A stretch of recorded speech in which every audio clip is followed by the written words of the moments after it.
अकेली रहती हूँ इस घर में, आप सब लोग मिलजुल के रहने के लिए है ना।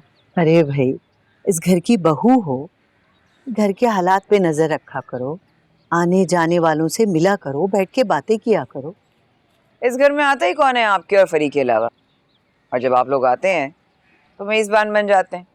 मेरी जरूरत कहाँ बाकी रह जाती है मम्मी। अच्छा, ये जली कटी बातें छोड़ो, आज खुशी का दिन है, अपना मूड अच्छा कर लो। जी जी पता चला है मुझे, बड़े भैया की मंगनी तय हो गई है ना। कल महविश को इसलिए बुलाया था कि वो अपने दोस्त के साथ मिलकर सारी ओकेजन की तैयारियां कर सके, राइट। अरे मंगनी भी हो जाएगी, पहले लड़की वालों से बातचीत तो कर लें, इसीलिए आज उनके यहाँ जाना है तो तुमने भी हमारे साथ चलना है। अच्छा, तो लड़की देख भी ली, फाइनल भी हो गई, और मुझे खाली उल्लू बनाने के लिए कहा जा रहा है कि मैं अलमीर के लिए लड़की ढूंढूं। वाह वानिया, हर वक्त गुस्से में मत रहा करो, लड़की ढूंढी नहीं है किसी ने, बस हमारी नजर में एक लड़की है, तो सोचा कि उसके वालिदैन से बातचीत कर लें पहले। होगी कोई खानदान की। खानदान की नहीं तो फिर महविश,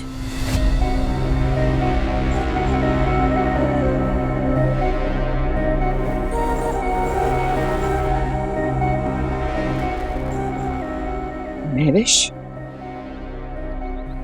मामी बड़े भैया के ऑफिस में काम करने वाली महविश,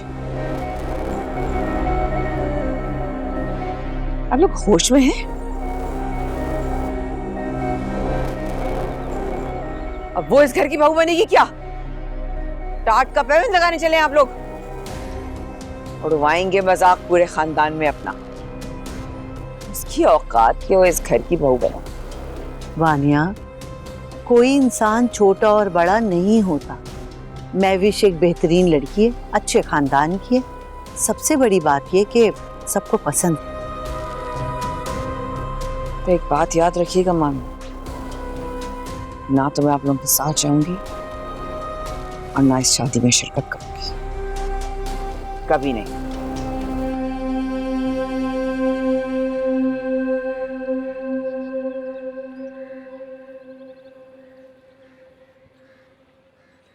बस एक बात तो है महविश, आई एम इम्प्रेस्ड।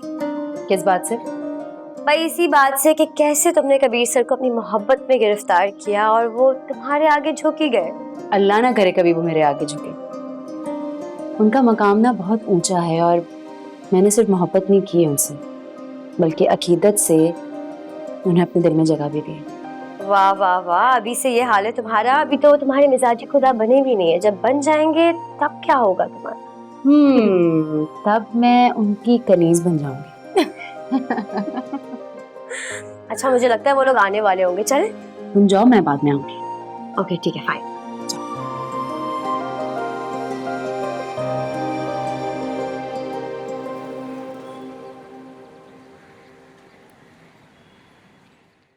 अलमीर से तो आप मिल चुके हैं जी। ये मेरे मामू हैं जलाल साहब, और ये मुमानी है सरवत। बस ये दोनों हमारे माँ बाप जैसे हैं। और ये सजाद साहब हैं महविश के वालिद। बहुत खुशी हुई आप लोगों से मिलकर मुझे। भाई साहब, आप अस्सलाम वालेकुम। वालेकुम सलाम बेटा, कैसे हो बेटा? बिल्कुल ठीक अंकल, आप कैसे हैं? I am good.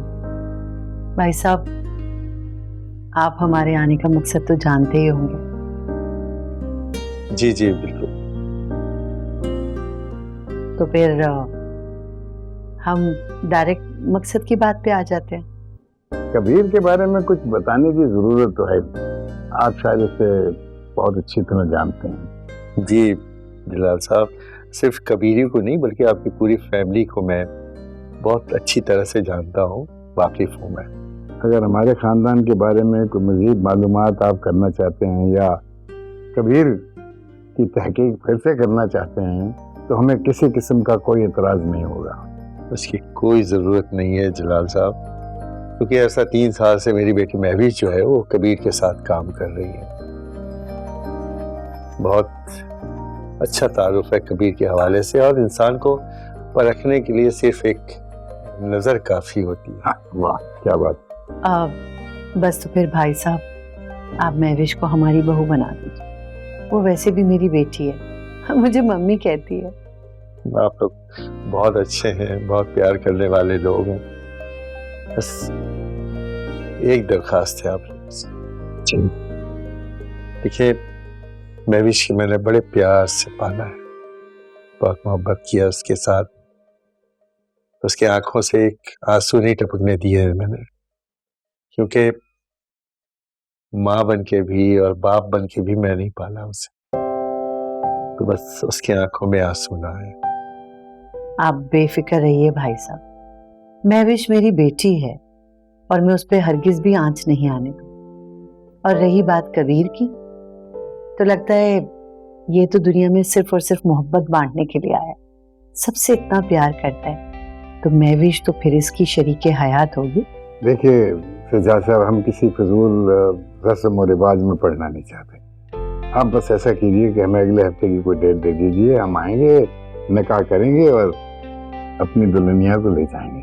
मगर जलाल साहब, इतनी जल्दी कैसे मुमकिन है? मैं अकेला हूँ तैयारी करने वाला। सजाद साहब, आपसे एक गुजारिश करना चाहता हूँ। जी जी बेटा, कहो। देखिए, माँ बाप की सबसे बड़ी दौलत उनकी बेटी होती है, जो वो किसी और को सौंप देते हैं। जब आप अपनी सबसे कीमती शय हमें सौंप रहे हैं, तो फिर हमें किसी और चीज़ की ज़रूरत नहीं है। क्या तैयारी करनी? और अगर आपका इशारा जहेज़ या दावत की तरफ है, तो मैं इन चीज़ों का बिल्कुल कायल नहीं हूँ। फजूल रस्मों पर मैं बिलीव ही नहीं करता। बस आपसे यही रिक्वेस्ट है कि सादगी से निकाह करें, बस यही बहुत है। महविश, मुबारक हो, मुबारक हो। क्या हुआ? अगले हफ्ते तुम्हारा निकाह है तुम्हारे कबीर सर के साथ। अगले हफ्ते? शीबा, अगले हफ्ते तक तैयारियां कैसे होंगी? बाबा परेशान हो जाएंगे। वो लोग सब बात कर रहे हैं, अभी डिसाइड कर रहे हैं। आई एम श्योर कुछ ना कुछ हल निकल जाएगा। बट खुशी की बात ये है कि तुम्हारी शादी है next week. Oh my God, I am so happy. मेरी इकलौती बेटी है, मेरे भी कुछ अरमान है ना। तो आप अपने अरमान पूरे करें, लेकिन घर वालों और फैमिली के दरमियान हमारी ख्वाहिश तो यही है कि फैमिली के 10-12 लोग निकाह वाले दिन आ जाएं, सादगी से निकाह हो जाए, एंड दैट्स इट। कबीर बिल्कुल ठीक कह रहे हैं सजाद भाई, आप ये फजूल रस्मों में मत पड़िए। ये सब करने के लिए वालिदैन को जिन हालात से गुजरना पड़ता है, मैं उनसे वाकिफ़ हूँ। लड़की तो रुखसत होकर चली जाती है, लेकिन वालिदैन कर्ज के बोझ तले दब जाते हैं, और मैं ऐसा हरगिज़ नहीं चाहता सजाद साहब। बस तो फिर भाई साहब, आप हमें अगले जुमे निकाह की तारीख दे दें। हम सिर्फ घर वाले आएंगे और महविश को रुखसत करके यहाँ से ले जाएंगे। फिर कुछ दिन के बाद हम अपने घर में रिसेप्शन एक रख लेंगे। क्यों कभी? जी बिल्कुल सही। मगर कबीर बेटा, अब आपने बेटा कहा है तो बेटे का मान भी रख लें। अब मैं बेटा बनकर बाप पर बोझ कैसे बन सकता हूँ? आप यकीन कीजिए सजाद भाई,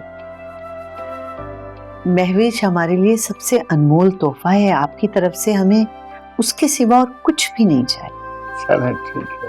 सरबत, मुंह मीठा करवाओ सबका। किधर है कोई मिठाई वगैरह? बेटा वो कार में पड़ी हुई है। मैं बुलाता हूँ। शीबा, इधर आओ बेटा।